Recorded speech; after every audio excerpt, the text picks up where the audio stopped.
Hi all, അസ്സലാമു അലൈക്കും. Welcome to മസിയാമീസ് വ്ലോഗ്. ഇന്ന് നമുക്ക് പപ്പായയും പരിപ്പും ചേർത്ത് ഒരു കറി ഉണ്ടാക്കാം. ഇതിനു വേണ്ടി അരക്കപ്പ് ചുവന്ന പരിപ്പും ഒരു പപ്പായയും എടുത്തിട്ടുണ്ട്. പരിപ്പ് നന്നായി ഒന്ന് കഴുകി വൃത്തിയാക്കിയെടുക്കാം.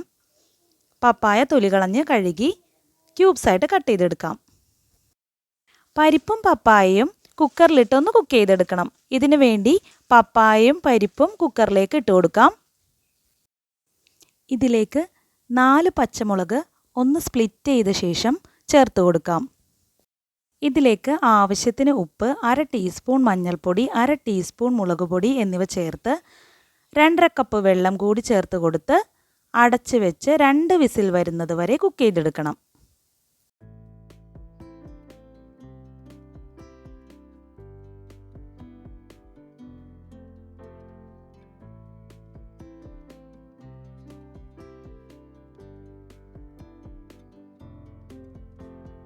രണ്ട് വിസിലാവുമ്പോൾ ഫ്ലെയിം ഓഫ് ചെയ്ത ശേഷം പ്രഷർ ഫുള്ള് റിലീസാവുന്നത് വരെ വെയിറ്റ് ചെയ്യാം. ഈ സമയം കൊണ്ട് ഇതിലേക്ക് വേണ്ട തേങ്ങാരപ്പ് റെഡിയാക്കിയെടുക്കാം. മിക്സിയുടെ ജാറിലേക്ക് 1 കപ്പ് തേങ്ങ, 4 വെളുത്തുള്ളി, 5 ചുവന്നുള്ളി, 2 നുള്ള് നല്ല ജീരകം എന്നിവ ചേർത്ത് കൊടുത്ത് 1/2 കപ്പ് വെള്ളം ചേർത്ത് നല്ല ഫൈൻ പേസ്റ്റായിട്ട് അരച്ചെടുക്കണം. കുക്കറിൻ്റെ പ്രഷർ ഫുള്ള് റിലീസാവുന്ന സമയത്ത് കുക്കർ ഒന്ന് ഓപ്പൺ ചെയ്ത് നോക്കാം.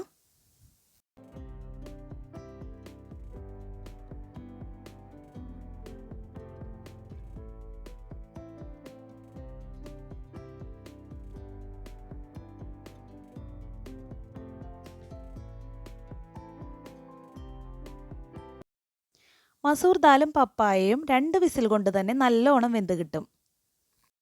ഇനി ഇത് അടുപ്പിൽ വെച്ച് ഫ്ലെയിം ഓൺ ചെയ്ത് ഇതിലേക്ക് തേങ്ങാരപ്പ് ചേർത്ത് കൊടുക്കാം. ഇതിലേക്ക് 1/2 കപ്പ് വെള്ളം വരെ ചേർത്ത് കൊടുക്കാം. കറിയുടെ കൺസിസ്റ്റൻസി ചെക്ക് ചെയ്ത ശേഷം വേണം വെള്ളം ചേർത്ത് കൊടുക്കാൻ. ഇനി ആവശ്യത്തിന് ഉപ്പ് കൂടി ചേർത്ത് കൊടുത്ത് നന്നായി മിക്സ് ചെയ്ത് ഒന്ന് ചൂടാക്കി എടുത്താൽ മതി. തിള വരുന്നതിന് മുമ്പായിട്ട് ഫ്ലെയിം ഓഫ് ചെയ്യണം. ഇനി ഒരു ചെറിയ പാൻ അടുപ്പിൽ വെച്ച് ഹീറ്റ് ചെയ്യാം. ഇതിലേക്ക് ആവശ്യത്തിന് വെളിച്ചെണ്ണ, 1 ടീസ്പൂൺ കടുകിട്ടൊന്ന് പൊട്ടിച്ചെടുക്കാം. ഇനി ഇതിലേക്ക് കുറച്ച് കറി ലീവ്സ്, ഉണക്കമുളക് എന്നിവ ചേർത്ത് കൊടുത്ത് നന്നായി ഒന്ന് മൂപ്പിച്ചെടുക്കാം. ഇനി മൂപ്പിച്ചെടുത്ത മിക്സ് കറിയിലേക്ക് ചേർത്ത് കൊടുക്കാം. ചേർത്ത് കൊടുത്ത ഉടനെ തന്നെ 15 മിനിറ്റ് കവർ ചെയ്ത് വയ്ക്കണം. 15 മിനിറ്റിന് ശേഷം ഇത് ചൂടോടെ തന്നെ സെർവ് ചെയ്യാവുന്നതാണ്. ചോറിന് ഈ ഒരു കറി മാത്രം മതി. വയറ് നിറയെ ചോറുണ്ണാൻ ഈ ഒരു കറി മാത്രം മതി. കൂട്ടുകാർക്ക് വീഡിയോ ഇഷ്ടപ്പെട്ടാൽ ലൈക്ക് ചെയ്യാനും ഷെയർ ചെയ്യാനും നിങ്ങളുടെ വാല്യുബിൾ കമൻറ്റ്സ് അറിയിക്കാനും മറക്കരുതേ. Thank you for watching.